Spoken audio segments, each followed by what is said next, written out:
عنبر سارا ہو کر، اور کیا مہکتے ہیں مہکنے والے، بھوپے چلتے ہیں بھٹکنے والے، خوشبو سے ڈھونڈ لیتے صحابہ رسول کو، خوشبو سے ڈھونڈ لیتے صحابہ رسول کو، سرکار کا قیام کہاں کس کے گھر میں ہے؟ مصطفیٰ کی خوشبو آئی، سانپ جان گیا محبوب آ گئے، سانپ تمام بلوں سے تمام سوراخوں سے آتا رہا، بند پایا، اخیر ایک جگہ آیا تو نرم جگہ پایا، سمجھ گیا کہ یہ بھی عاشق ہے، میں بھی عاشق ہوں، تو تلوے کو ایک روایت میں ہے کہ اس سانپ نے بوسہ لے لیا، چوما، اس کے سانس میں اتنا زہر تھا کہ پورے جسم میں پھیل گیا، لیکن حقیقت یہ ہے کہ سانپ نے ڈنک مارا تھا، تاکہ پہلے تو اس نے 3 بار اپنے سر کی ٹکر ماری تاکہ یہ پاؤں ہٹائے، لیکن ہٹایا نہیں تو اس نے ڈنک مارا، ڈنک مارا تو پورا جسم پیلا پڑ گیا حضرت ابوبکر صدیق کا، اور تکلیف کے مارے آنکھوں سے جو آنسو نکلے، وہ آنسو قربان جائے اس آنسو پر،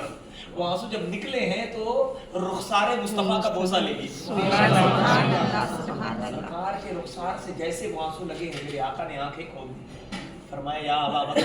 ایو شیء یبکیک، ابو بکر کس چیز نے آپ کو رلایا؟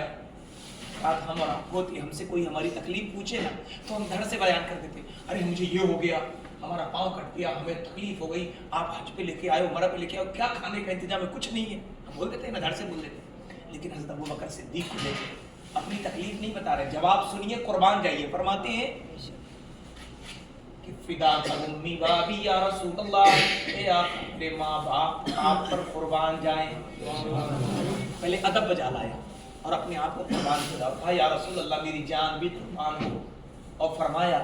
یا رسول اللہ قد لدغت ہو، اب کہہ رہے ہیں یا رسول اللہ مجھے ڈس لیا گیا ہے، پہلے آداب مصطفیٰ بجا لائے،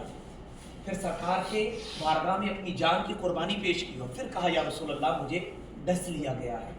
تب سرکار نے اپنا لعاب دہن نکالا اور اس کٹے جہاں سانپ نے ڈنک مارا تھا وہاں لگایا، جیسے ہی لگایا زہر کا اثر جاتا رہا، چہرے کا پیلا پن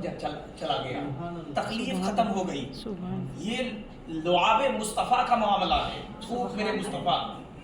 تو جب نبی کا تھوک اور ہمارا تھوک برابر نہیں ہو سکتا تو نبی اور ہم کیسے برابر ہو سکتے ہیں؟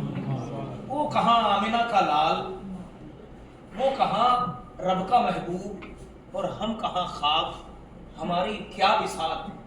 یہ تو رب کا کرم ہے کہ اس نے اپنے محبوب کے صدقے میں ذرے ذرے بنا دیے، نور کر دیا، تو اب یہاں سے فارغ ہو کر سرکار اسی راستے سے نکلے، اور پھر بدر شریف کے راستے سے کعبہ کا لمبا چکر کاٹ کر ام معبد کی بستی سے سرکار ہوتے ہوئے پھر مدینہ المنورہ پہنچے تھے، مدینہ المنورہ سے 15 کلومیٹر پہلے ایک جگہ آتی ہے، اس جگہ کا نام مزرع المعتدل ہے،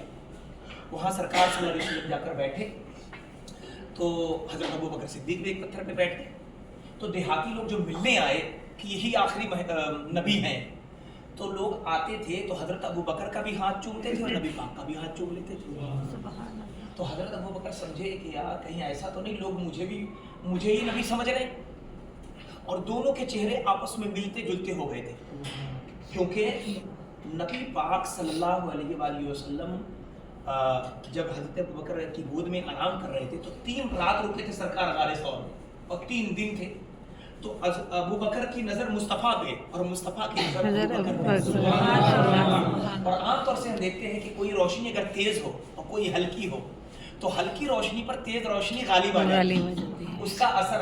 ہلکی والی پر پڑ جاتا ہے، تو حضرت ابوبکر کا جو حسن ہے وہ ہلکا ہے، اور حسن مصطفیٰ تو پھر کائنات میں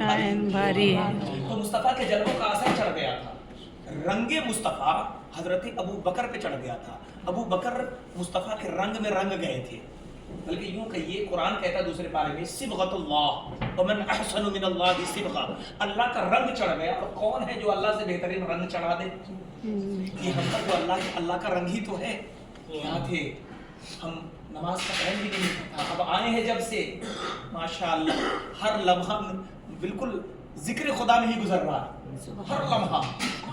ایک خاتون کہہ رہی تھی کہ یہاں آنے کے بعد تو پتہ ہی نہیں چلتا ہے کہ ہماری زندگی کیا ہے، بس ایسا لگتا ہے کہ عمر یوں ہی تمام ہو جائے، لب پہ اللہ اللہ جاری ہو اور ہاتھ میں تسبیح ہو، ذکر خدا ہوتا رہے اور پھر یوں ہی عمر تمام ہو جائے۔ آمین۔